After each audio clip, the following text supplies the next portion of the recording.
Que Cristo tem duas naturezas, todos nós sabemos. É uma só pessoa, é o Cristo, o único Cristo, não são dois Cristos, mas ele tem duas naturezas, uma natureza humana e uma natureza divina. A natureza divina não tem começo nem fim, ela é de fato eterna. A natureza divina ela é assim. A natureza humana, a natureza do homem, e ele é verdadeiramente homem, ela não é eterna, ela é imortal. Então, ele recebeu a natureza. Porém, Cristo é eterno. De uma forma tal que essas duas naturezas elas são distintas, mas elas comunicam atributos de uma para a outra.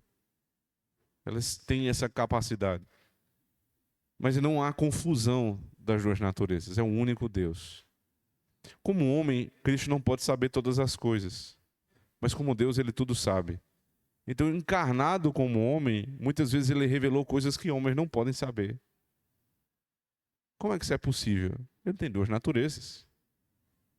Não há confusão entre as duas naturezas. Ele permaneceu sendo homem, mas ele não deixou em momento algum de ser Deus. Quando lá na carta aos Filipenses, é dito que ele se esvaziou da sua glória, ali nós temos a descrição mais pormenorizada do que aconteceu na sua descida e na sua encarnação. Ele não negou quem ele era, ele só se esvaziou da glória da divindade.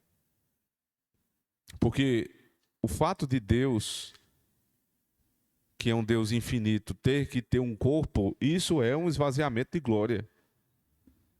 Você imagina que a partir daquele momento, ele que estava em todos os lugares ao mesmo tempo, se limitou, no sentido da natureza humana, a estar num lugar. Porém, seu espírito nunca foi limitado. Porque ele não deixou a sua antiga natureza, mas ele ganhou a natureza humana. De uma forma tal que, fisicamente, ele só pode estar num lugar, mas espiritualmente, por conta da sua outra natureza, ele está em todos os lugares. É assim que nós negamos a doutrina da transubstanciação na ceia do Senhor, como requer o catolicismo romano. O catolicismo romano, para que a doutrina da transubstanciação fosse explicada, tiveram que fazer um exercício filosófico, né, que nos tira da racionalidade.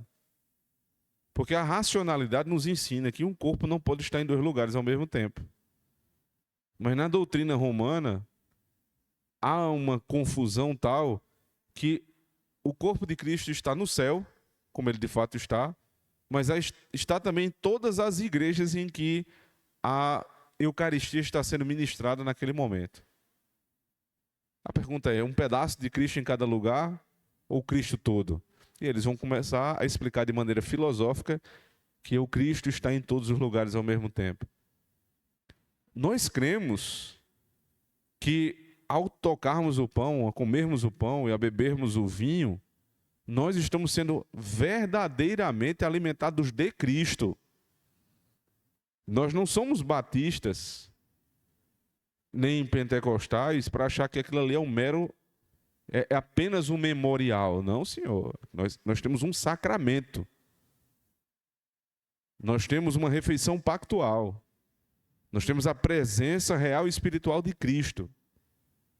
Só que como é que Cristo, com o seu corpo, está no céu e ao mesmo tempo está no sacramento? Porque de fato ele não está com o corpo. Quem está aqui no pão e no vinho é o Cristo, o verdadeiro Cristo, mas de maneira espiritual. Não é mera espiritualidade, não é misticismo, é como se ele estivesse. Não, por isso que Calvino disse, é real a presença dele. Isto não é contrário à racionalidade, porque mesmo que nós estejamos celebrando a ceia aqui, e ao mesmo tempo várias outras igrejas da nossa cidade e até do mundo estejam celebrando no mesmo espaço de tempo, isto não depõe contra a nossa racionalidade, porque a razão nos ensina que o espírito, não tendo corpo, ele pode estar em todos os lugares. Percebe? A nossa fé é racional, mas ela não nega o que o próprio Cristo disse. Isso é o meu corpo. Isto é o meu sangue. Dizer que é meramente um memorial é negar as palavras do próprio Cristo. Ele disse, isto é o meu corpo. Se o meu corpo está neste sentido, aqui, eu estou no vinho e no pão. Mas não como eles dizem, fisicamente. Porém, real e espiritualmente. Como isso é possível? Porque sendo Cristo verdadeiro Deus e verdadeiro homem, tendo duas naturezas, elas não se confundem. Mas uma serve à outra sempre que necessário.